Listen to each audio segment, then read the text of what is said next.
as Europe stands at a crossroads in history, according to Sir Keir Starmer. So we're talking about Keir Starmer and supporting President Zelensky, and also those incredible scenes at the White House on Friday between Trump, Zelensky and JD Vance. What did you make of them? Call or WhatsApp 03700 100 110, text 81012. Andrew Levy joins us, former senior British diplomat who's worked in Moscow, among other places. Hello, Andrew. Good afternoon to you, sir.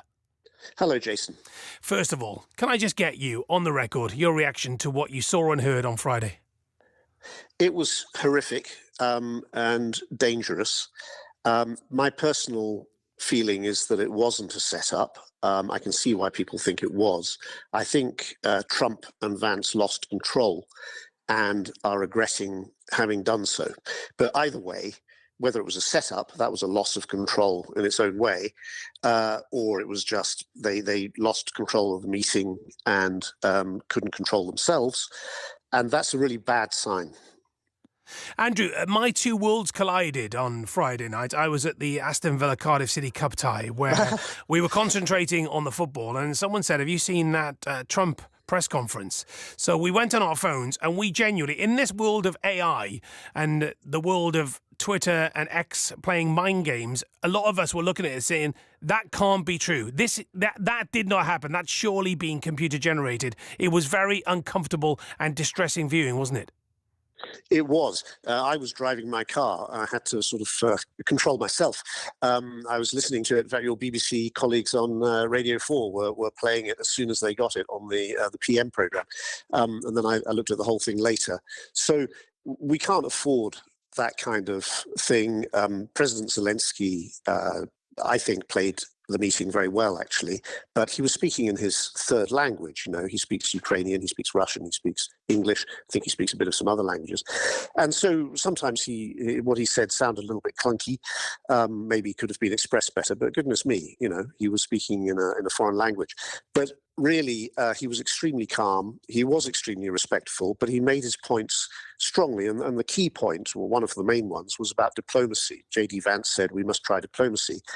And Zelensky pointed out, which Vance knew already, that diplomacy has been tried for a decade and more. And what happened? Russia invaded. Can I just ask you, Andrew, in terms of the international diplomacy strategy, and did that meeting have to take place where it took place, with a press corps that apparently, according to reports, was assembled by Trump and his supporters?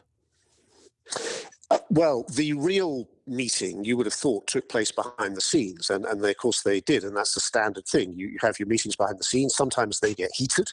They can get heated with US presidents, although more usually it's with the officials below, and at the presidential level, you smooth it all over behind the scenes. And then when you're in front of the press, you've come either to an agreement or there's still some separation between the sides, and you handle that in a dignified way. And for 40 minutes of that press conference, sort of sit-down Oval Office press spray, I think they call it, that was all more or less fine. Not great when the one journalist asked Zelensky about why he wasn't wearing a suit and so on. But otherwise, it was pretty good. And then it deteriorated after a Polish journalist basically said to Trump, you're aligned with Russia. What do you say to my friends in Poland who suffered so much under Russia? And he rambled and whatever. And Vance sort of stepped in with this attack on saying we must try diplomacy. And then it went really downhill from there. And in terms of the way Keir Starmer played his hand over the weekend, comfortable with what you saw and heard?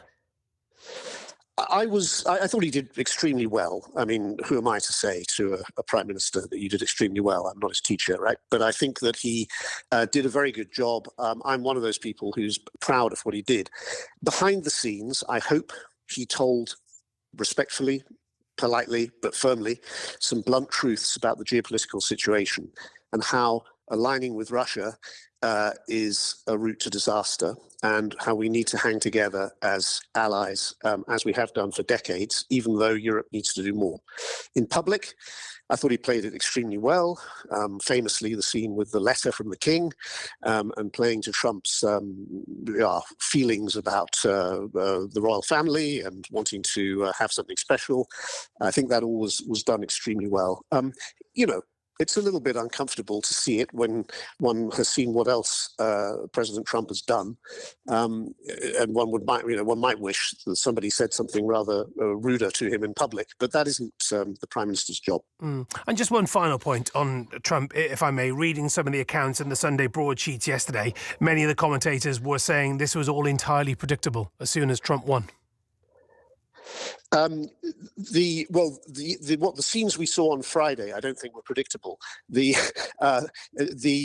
deterioration of relations with Ukraine was predictable and has been predicted, but I've never seen anything like we saw on Friday. In fact, I've been thinking, what's the nearest thing I've seen? And that was Putin on live TV humiliating his entire National Security Council one by one. There was a famous scene that was a couple of years back. Absolutely incredible, right? So in the sense, if you think it was a setup, that was what was going on. But it wasn't, in my view, a setup. It just resulted in that kind of behavior, which really we've never seen and wasn't predicted by anyone.